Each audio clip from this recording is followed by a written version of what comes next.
papel de um médico punir, é papel das leis. E mesmo assim, essas leis, elas estão punindo de maneira muito severa, estão punindo com as mortes, né? As leis não devem servir para punir as mulheres, devem servir para educar e promover uma sexualidade saudável.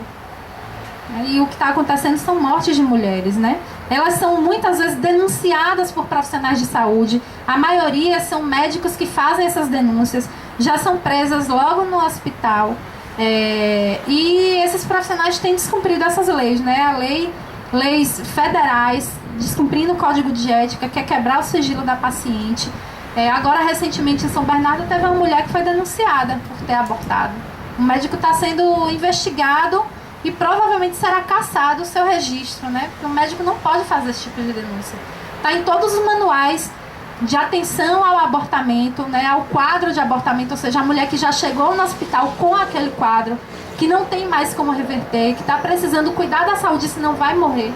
Então, aquele médico, ele não vai fazer um aborto, ele vai cuidar da mulher em situação de aborto. Ele não vai provocar, mas mesmo assim, acontece todo esse tipo de problemática, ele acaba denunciando a mulher. E aí os processos acabam existindo, poucos processos, mas acabam existindo. Já as mulheres ricas ou com melhores condições financeiras, residentes dos grandes centros urbanos, acessam clínicas clandestinas de maior segurança, pagam R$3.000 em média para fazer esses procedimentos ou viajam para fora do país, onde acabam sendo atendidas em serviços de maior higiene, maior conforto, maior segurança, com técnicas adequadas, com instrumentos, equipamentos seguros, o que tem movimentado um mercado milionário, não só no Brasil, mas no mundo inteiro. Inclusive, nos países onde o aborto é legalizado, boa parte desses procedimentos é feito em clínicas privadas e não pelo sistema de saúde público, né? Então, em geral, essas mulheres, tem um marcador de raça também muito forte, a maioria das mulheres negras que abortam vão ser atendidas ali em cima, no SUS, né? Você vê no hospital, a ala lá das mulheres, elas são colocadas no mesmo ambiente das mulheres que estão para parir. Então elas ficam ali convivendo com as mulheres que estão sentindo as dores do parto e elas sentindo as dores do aborto. Então você olha, a maioria são mulheres negras, são mulheres pobres, pouco escolarizadas, jovens. São essas mulheres que têm um perfil do abortamento no país. E essas mulheres com melhores condições financeiras, elas não são presas, não são denunciadas, não são processadas. Então o aborto é permitido, é permissível, né? Para essa classe, digamos assim, de mulheres. Então, a ilegalidade tem condenado as mulheres pobres e negras, a verdade é essa. Então, essa diferenciação na condição econômica tem sido responsável pelos riscos à saúde de mulheres de classes sociais menos favorecidas e pelos altos gastos do Sistema Único de Saúde com o pós-abortamento, tornando a ilegalidade ainda mais perversa. Então, eu aborto, tu abortas, por que as mulheres abortam? Vários estudos têm apontado algumas das motivações que elas apresentam, mas também as motivações que são puxadas, né, por esses estudiosos no tema da reprodução humana do aborto. Então, abortam porque têm mais filhos em média do que desejariam ter. Ou então porque não têm acesso a métodos anticonceptivos modernos. Isso não sou eu que estou falando, são pesquisas acadêmicas, né, referendadas, legitimadas. Porque tem demandas não satisfeitas de planejamento reprodutivo, inclusive muitas não têm acesso aos métodos que estão em uso. Você chega no posto de saúde e o método que ela usa esse mês não tem. Ela tem que trocar o método, na troca do método ela engravida. Porque a orientação da troca não é feita de maneira correta. E vai dizer que uma mulher dessa foi uma mulher irresponsável? Como é que a gente julga uma mulher dessa? Né? A gente não pode julgar nenhuma delas, na verdade. Mas essa, como é que você vira e diz, na hora que estava lá fazendo estava bom? Não é assim. Né? Muitas delas enfrentam barreiras entre conhecer os métodos, que muitas têm acesso aos métodos, mas mesmo as que têm acesso aos métodos, às vezes não sabem usar esse método. Os profissionais de saúde também têm falhas, muitas falhas, em termos de orientar essa população no uso correto, consciente dos métodos contraceptivos. Isso é uma pesquisa do IBGE, de 96, demonstrou esse dado. Porque as mulheres também têm relações sexuais não voluntárias ou indesejadas. Muitas delas são forçadas a ter relações, mesmo em matrimônio. O marido que acha que tem que comparecer ao serviço, digamos assim, que a mulher é obrigada a ter relação sexual quando ele quer. Infelizmente, essa é uma realidade, né?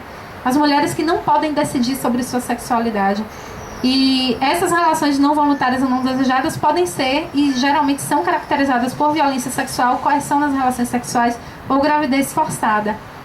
Também porque estão numa relação recente, não consolidada o suficiente para formar uma família. Então, qual é a segurança que essa mulher vai ter de assumir um filho que vai amarrar ela por uma vida toda com um cara que ela não tem uma relação consolidada? Porque a gravidez as prenderia ainda mais numa relação abusiva ou violenta.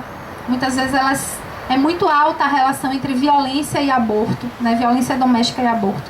Porque houve falha do método contraceptivo em uso, resultando em gravidez. Porque impede a concretização de planos profissionais e projetos de vida. A gente sabe que o mercado de trabalho não é bom com as mulheres e não é bom com as mulheres grávidas, não é bom. Ninguém quer pegar uma mulher grávida para trabalhar, porque a licença maternidade são gastos, ela está fora do trabalho, não vai estar produzindo. Então, é a realidade. As grávidas não são bem-vindas, o mercado de trabalho não é bom, não é acolhedor com essas mulheres.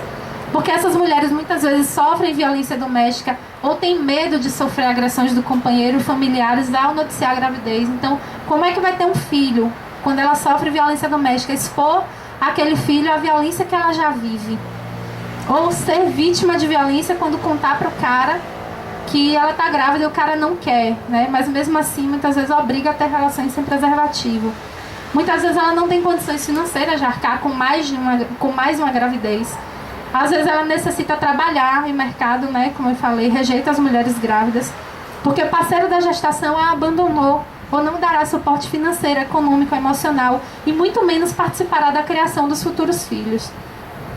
Assim, não se pode condenar a mulher que aborta, visto que ela se encontra com a gravidez indesejada, resultado da incapacidade da sociedade de promover educações de educação, cidadania e planejamento reprodutivo. Geralmente são as mulheres mais pobres que enfrentam essa situação e geralmente a violência está muito associada. Esse é o exemplo de Marta, vou ler bem rapidinho. Isso é um exemplo que foi publicado em 2013 num site chamado A Pública, num documentário chamado Clandestinas. Eu acho que é do filme Clandestinas, inclusive. Na mesa de madeira em frente à porta de uma sala de audiência no Fórum Criminal de São Paulo, repousa uma lista com processos a serem julgados naquela tarde. Em alguns minutos será a vez de Marta ser absolvida sumariamente ou ir a júri popular e pegar até 4 anos de prisão, como explica a defensora pública Juliana Belloc, que atua a seu favor. A primeira folha do processo diz que Marta provocou aborto em si mesma e isso basta para condená-la, já que a prática é prevista em crime. É crime previsto pelo artigo 124 do Código Penal. Mas quem seguir lendo os autos saberá que Marta tinha 37 anos, era mãe solteira de 3 filhos pequenos, com idades entre 1 e 6 anos de idade. Vinha de um histórico de abandono por parte dos pais das crianças, inclusive da gravidez que ela interrompeu. Estava desempregada quando, em 2010, em um ato de desespero, comprou um remédio abortivo de uma prostituta, no valor de R$250, tirados da sua única fonte de sobrevivência, que é a pensão da filha. Descobrirá também que Marta é pobre, só completou o 1º grau e que mora com os filhos num bairro afastado de São Paulo, quando 3 dias após introduzir o remédio na vagina, de forma incorreta, já que não tinha a quem pedir orientação, ainda não havia parado de sangrar e sentir fortes dores, e por isso procurou pronto atendimento de hospital público de seu bairro. O leitor ficará surpreso ou aliviado, dependendo de suas convicções, ao saber que a médica que recebeu imediatamente denunciou a polícia militar, explicando que retirou uma massa amorfa de seu útero, provavelmente uma placenta resultante de aborto mal sucedido. Não existe prova da gravidez, a única coisa é o depoimento da médica dizendo que retirou uma quantidade grande de massa amorfa, que ela avalia, ela acha que é placenta, que chegou com sangramento no hospital. Enquanto a mulher está hospitalizada, a médica chama a polícia. Enquanto ela está internada, a PM vai até a casa dela sem mandato, apreende um lençol sujo de sangue e um balde. Não tinha feto, medicamento, caixa, não tinha nada. Apenas um lençol sujo de sangue e um balde, numa casa muito pobre. Com isso se instaura um inquérito policial. Quando ela é liberada e levada até uma delegacia, e existe uma confissão extrajudicial ao delegado. Essa mulher nunca é ouvida em juízo para confirmar ou não essa confissão. Resume a defensora pública.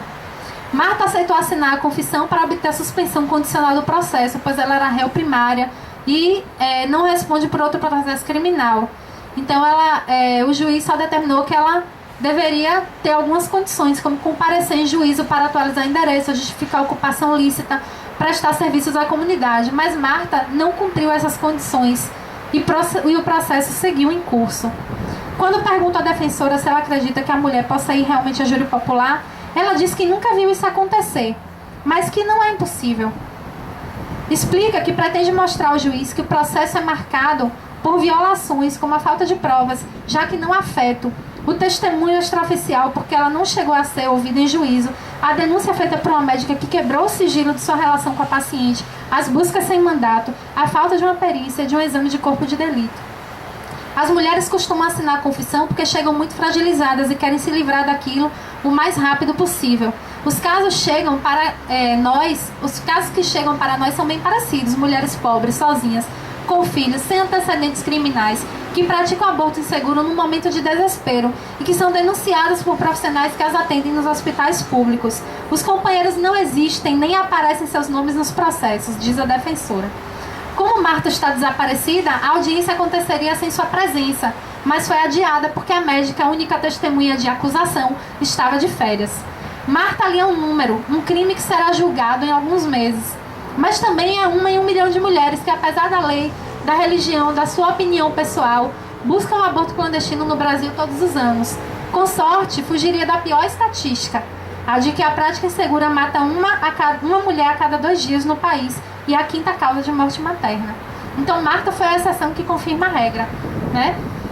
Ali tem 351 ocorrências policiais no Rio de Janeiro entre 2007 e 2012. Não existem dados nacionais sobre isso, mas 45% das denúncias se referem às mulheres entre 15 e 24 anos, 53% delas têm só o 1º grau, completo ou incompleto. Na maioria dos casos, a denúncia é feita por médicos, quando as mulheres buscam o serviço. Segundo o Conselho Federal de Medicina, o médico tem o dever de seguir o Código de Ética e manter o sigilo. E o Ministério da Saúde, inclusive, determina a atenção humanizada ao abortamento e oferecimento de serviços de planejamento reprodutivo, mas a prática não é muito essa, né? Marta se encaixa exatamente ali, exceto pelo tema da idade, né? Um pouco sobre a legislação do aborto no mundo. A maior parte dos países, ainda existe uma grande parte nos países que criminalizam o aborto. Mas nos últimos 40 anos, sobretudo nos países mais industrializados, mais desenvolvidos, o aborto foi paulatinamente sendo legalizado e regulamentado, garantindo às mulheres a possibilidade dessa escolha. Entretanto, nos países da América Latina e Caribe, a prática ainda é muito criminalizada. As mulheres ainda abortam muito, ainda morrem muito por essa causa. Vários estudos e organismos, inclusive, sugerem a revisão dessas leis restritivas, né? Tendo vistas a evitar as mortes maternas e as graves consequências à saúde. A Corte Interamericana de Direitos Humanos, inclusive, estabelece claramente que não há consenso sobre o início da vida humana, né? Então, os estados devem permitir, os países devem permitir diferentes compreensões e, por vezes, compreensões contraditórias a respeito de sua jurisdição. Então, cada país tem autonomia de definir não só o início da vida humana, mas também se o aborto pode ser ou não legalizado. E a crença, as concepções morais ou religiosas que consideram um óvulo fecundado que é uma vida humana, essas crenças não podem justificar que se dê prevalência legal a essa ideia, né, de que um óvulo fecundado já é um ser vivo, porque isso significaria impor um tipo de crença específica a um conjunto de pessoas que podem não compartilhar dessa crença. E como nós estamos no Brasil, que é um estado laico, dizer que um óvulo fecundado é igual a uma vida humana coloca uma crença em cima das outras e coloca também o Brasil de encontro à laicidade do Estado. Ou seja, se o Brasil é um Estado laico, por que essa crença religiosa, ou moral ou ética, ela se sobrepõe às demais? Isso tem um viés religioso muito forte. E isso também, muitas vezes, impede uma discussão mais aprofundada na sociedade sobre o tema. O Brasil é um país majoritariamente cristão também. E uma parte importante do setor religioso está na Câmara de Deputados, está no Legislativo, está no Judiciário e interfere diretamente na restrição, na diminuição de direitos sexuais e reprodutivos. Tem muitas leis, inclusive, querendo proibir o uso de camisinha, proibir o uso de pílula do dia seguinte. né? Tornar o cadastro de gestantes uma obrigatoriedade, condenar as pessoas que participam de um processo de abortamento, como médico e enfermeiro, por exemplo, a 10 anos de prisão, que são penas muito mais graves, por exemplo, do que outros delitos, como um assalto seguido de morte. Então, o direito à vida serve para o feto, para o embrião, mas não serve para a mulher, não serve para a pessoa que foi assassinada durante um assalto, não serve para outras coisas, né? Na verdade, tem 2 pesos e 2 medidas aí, a verdade é essa. Aqui um pouco sobre as legislações de aborto no mundo. Os países com legislações mais proibitivas têm as mais altas taxas de aborto. Aqui a gente vê uma comparação entre Holanda, Canadá e Inglaterra. E as taxas de aborto 0,3 a cada 100 mil nascidos, a cada 100 mil mulheres na Holanda, 1,2 no Canadá, na Inglaterra 1,42. México, Brasil e Peru são países que ainda criminalizam o aborto. A gente tem aqui, ó, não dá para enxergar, deixa eu vir aqui no computador, 2,3, 3,3 e 3,13 a taxa de aborto, né? Então, as baixas taxas aparecem em países que associam o aborto legal à educação sexual ampla e ao acesso amplo e restrito a uma gama de métodos contraceptivos. Então, não é só despenalizar e legalizar. Tem que ter também educação sexual e métodos contraceptivos, para que as mulheres não precisem chegar a uma gravidez indesejada, não precisem abortar. Porque ninguém gosta de abortar. Ninguém gosta de ter que passar por essa situação. Não é uma situação prazerosa, não é uma situação fácil. Mesmo aquelas que fazem, elas experimentam sentimentos, sensações muito contraditórios, muito fortes. E podem levar anos com sequelas psicológicas muito graves. Por conta da culpabilização. Não é uma decisão fácil. Mas é uma decisão movida muitas vezes pelo desespero, por não saber o que fazer, por não ter amparo, né? Então aqui, ó, a gente vê uma comparação de países onde o aborto é legal. Aqui, ó, abortamento legal. Rússia, se não me engano, aqui é Cuba e aqui é Vietnã.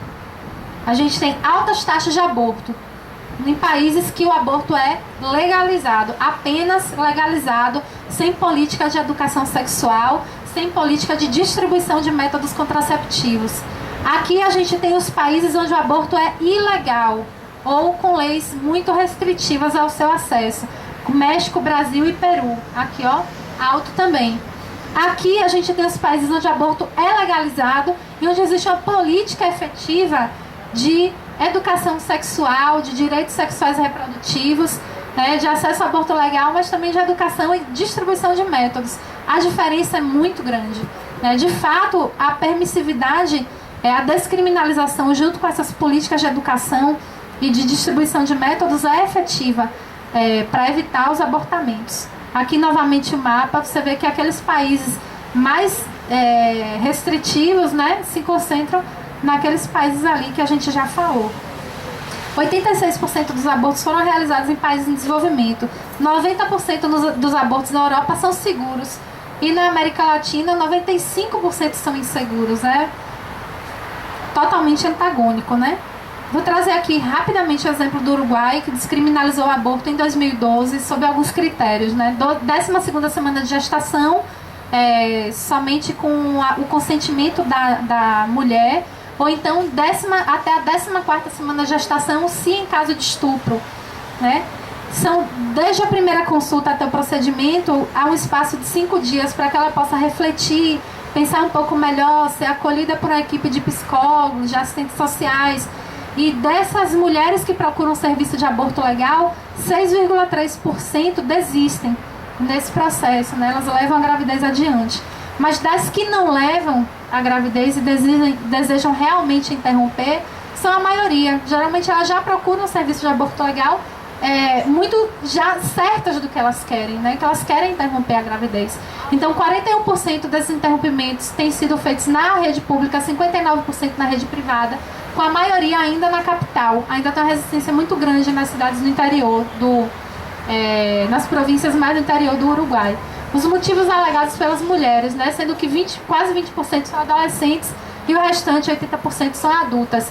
60% por conta de projetos de vida, 20% por razões econômicas, 13% porque elas não têm companheiros e o restante por questões de saúde ou má formação fetal.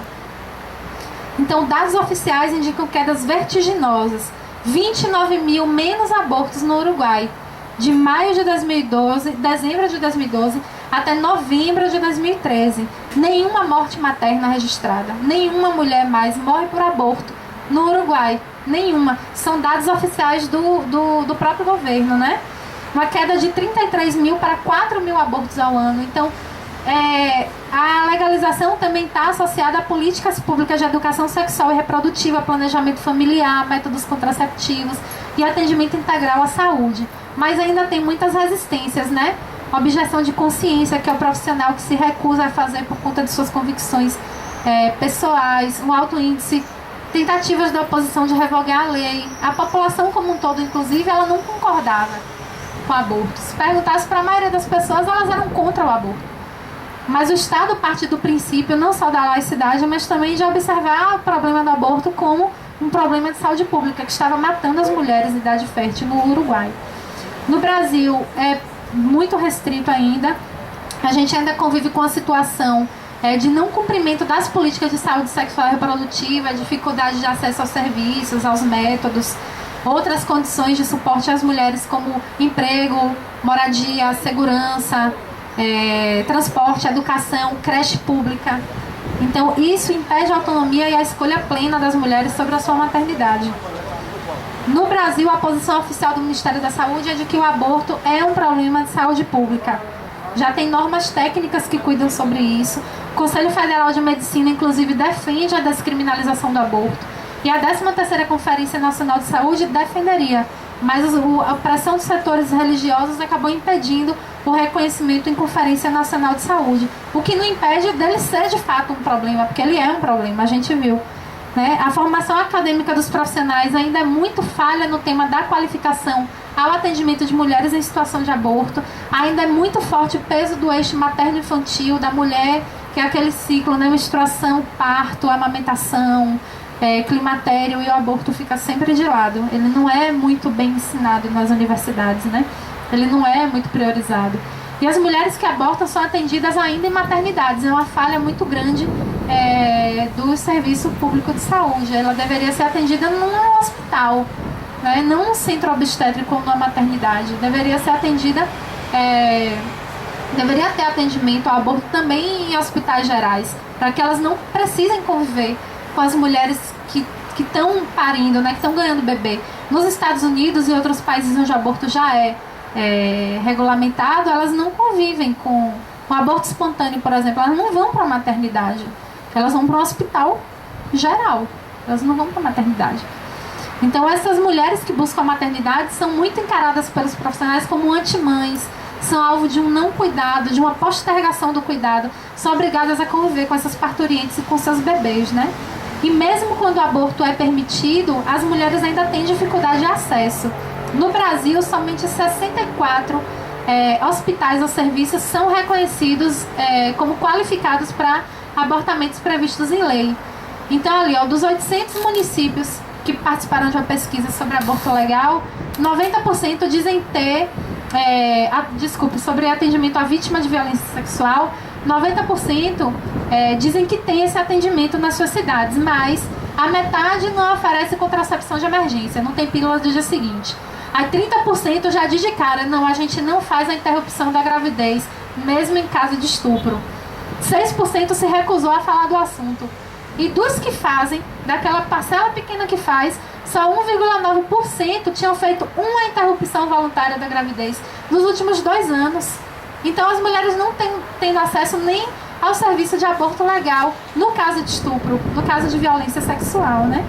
Então há um preconceito muito grande, um despreparo muito grande dos profissionais, mas também das gestões públicas em saúde, né? Não é crime, não se pune o atendimento à mulher em situação de aborto, né? O médico, ele tem que atender a mulher, ele é isento de pena, porque assim, se a mulher chega dizendo, eu tô aqui grávida, mas foi por conta de um estupro, ela não precisa apresentar um boletim de ocorrência, ela tem que ser atendida e tem que ser mesmo atendida, e o procedimento da interrupção tem que ser feito. O médico, ele não vai ser penalizado por isso, Na verdade, ele não pode ser penalizado por algo da qual ele não tinha ciência. Se a mulher, por exemplo, não foi por aborto ou foi para outra causa, ele não é penalizado. Mas mesmo assim, eles continuam não querendo realizar esses procedimentos, né? É crime revelar a alguém sem justa causa segredo de que o médico tenha ciência em razão de função do ofício ou profissão e cuja revelação possa produzir o dano a outra pessoa. Então isso está previsto no Código Penal. É crime revelar um segredo médico. É crime revelar um segredo que vai causar um dano a alguém. Então denunciar as mulheres em situação de abortamento é crime. Está previsto nos códigos, né, nas leis brasileiras e está também reforçado na norma de atenção humanizada ao abortamento. A intimidade é um item inviolável, a vida privada, a honra, a imagem das pessoas. E o Código de Ética Médica diz que é vedado ao médico revelar segredo profissional referente a paciente, inclusive menor de idade, não pode revelar. Só se a não revelação vai acarretar um dano, né, à saúde da pessoa. O abortamento não é o caso. Muitos médicos não fazem, né?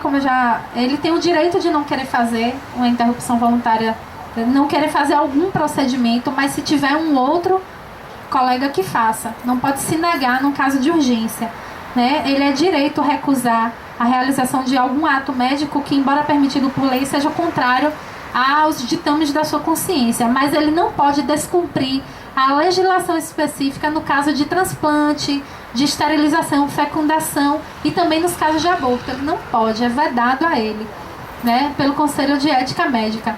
E não pode também efetuar qualquer procedimento médico sem esclarecimento e consentimento prévio do paciente. Ou seja, ele também não pode induzir uma pessoa em esterilização sem ela saber, laqueadura tubária sem a mulher saber, ou provocar um aborto sem a mulher saber.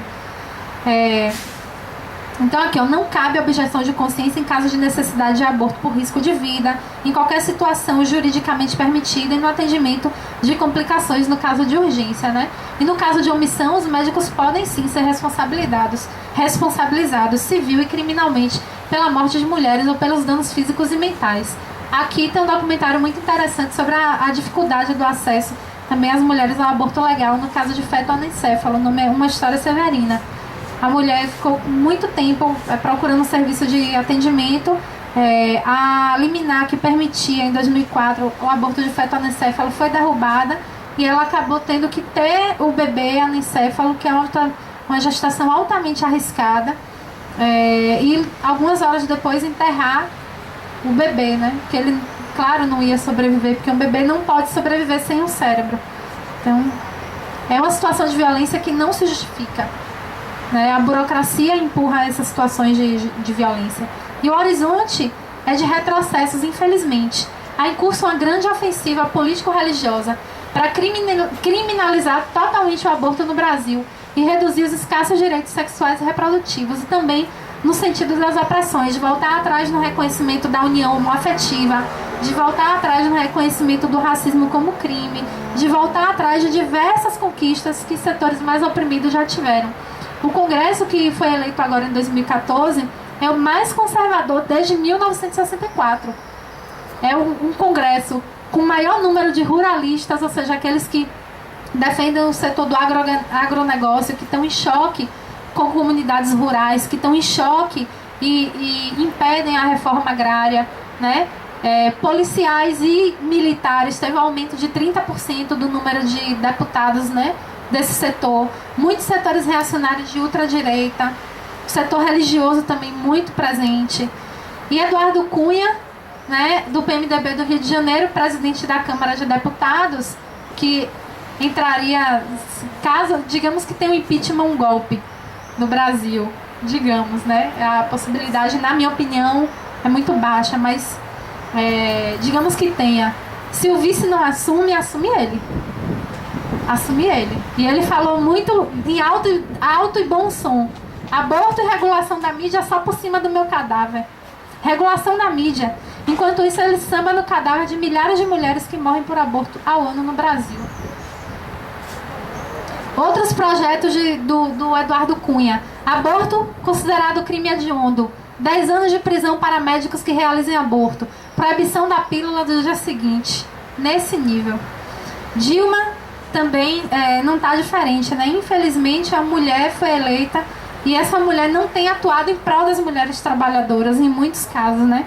Ela, numa carta ao povo de Deus, na eleição de 2010, assumiu um compromisso ferrenho em não discutir temas polêmicos, como a união homoafetiva, o direito à escolha das mulheres no caso de aborto, né? Mesmo que a ministra dela, da Secretaria de Políticas para as Mulheres, fosse